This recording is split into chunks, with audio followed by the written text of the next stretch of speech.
I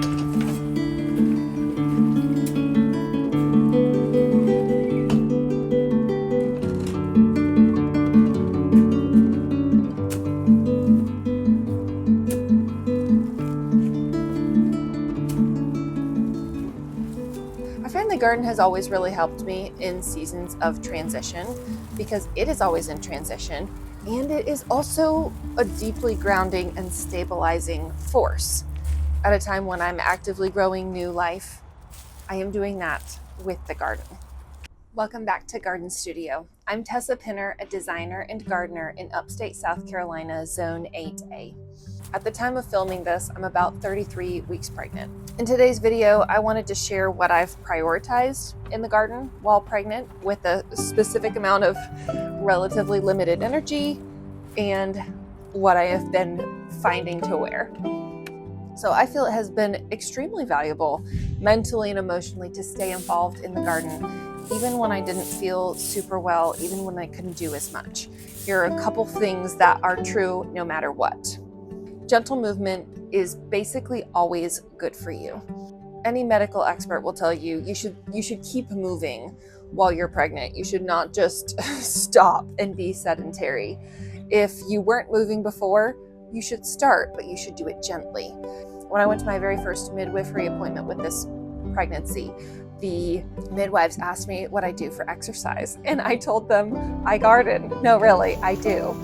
Most of my everyday in and out activity and movement comes from either my kids or the garden. I could tell that was not the normal answer, but they were also fine with it. And when I think of, okay, what activities am I doing that are probably most beneficial?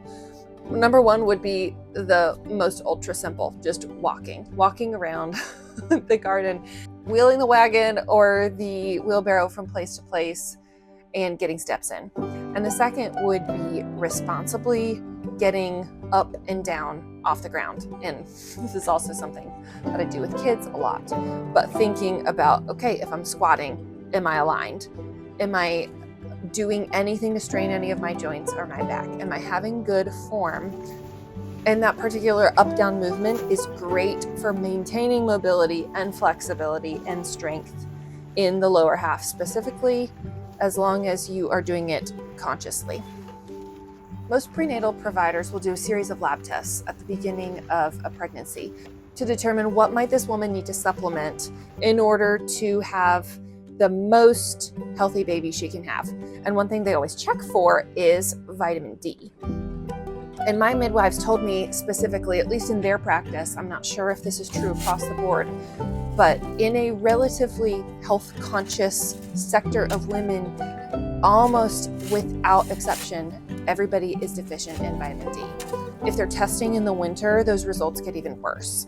So they are almost always putting women on an artificial vitamin D supplement, but they're also saying, get outside, because that is going to be the most natural way to get this vitamin D. If you can get it on your face, on your hands, on your arms, anything that's not too cold to be exposed for just a bit of healthy sun every day, that is going to help your body produce vitamin D naturally. You still may have to supplement, but it's really good for you. Another thing they'll tell you is to try to limit your stress. So the best de-stressor I have found in the whole world is to be out in the garden and to be doing one of two tasks, either digging or pruning. I think there's something like a little bit aggressive and violent, not in a bad way, but in a productive way about both of those two tasks. Like there's with digging, there's the cutting of pruning, or if you're using a pruning saw, something really satisfying about that sawing action that to me is extremely stress reducing.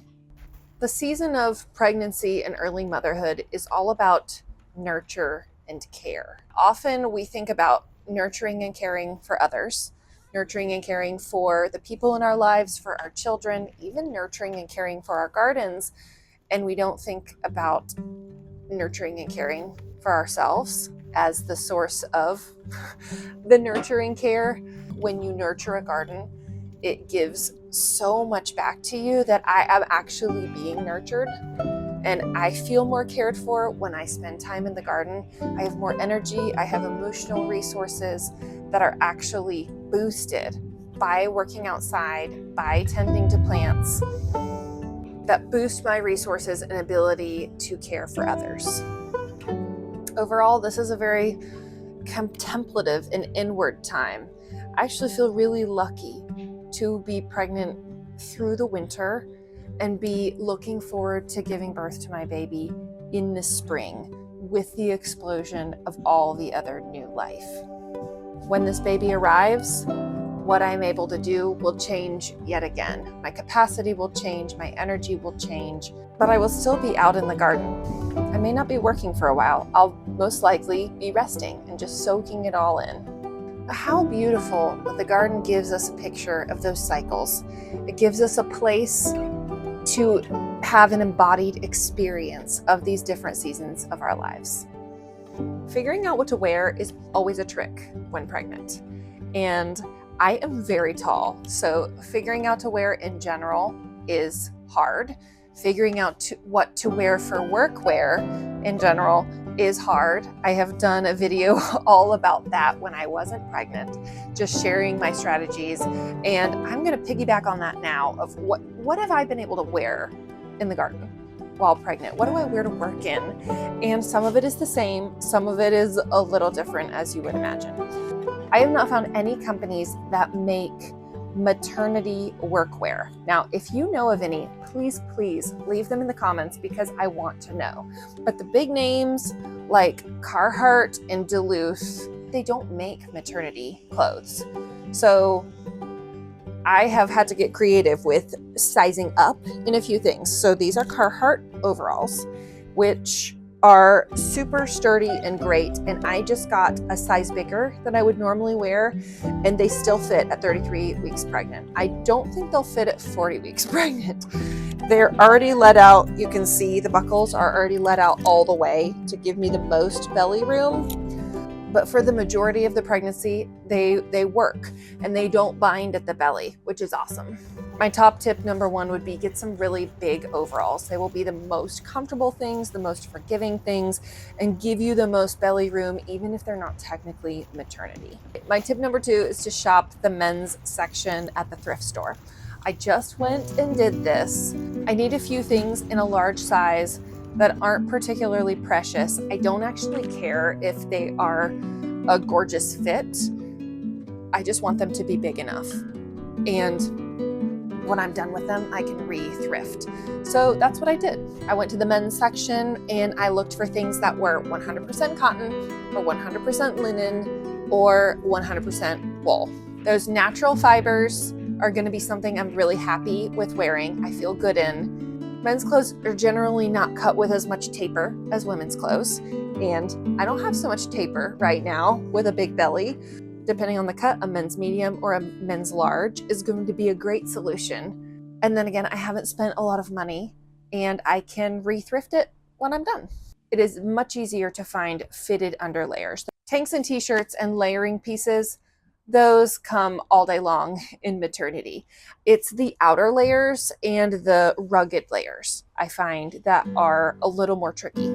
I've borrowed a large Carhartt jacket from my husband for the duration of the pregnancy that actually, it's not cold today, but when it's cold and there's a stripe down the middle that you can't close because there's not enough fabric, you get cold up the middle. So that one still meets. I can still button it up if I need to and stay warm. Some of you may know sources that I do not on this, and I would love to hear, even though I'm getting close to the end and what I found works, but I would love to know if there are other good solutions.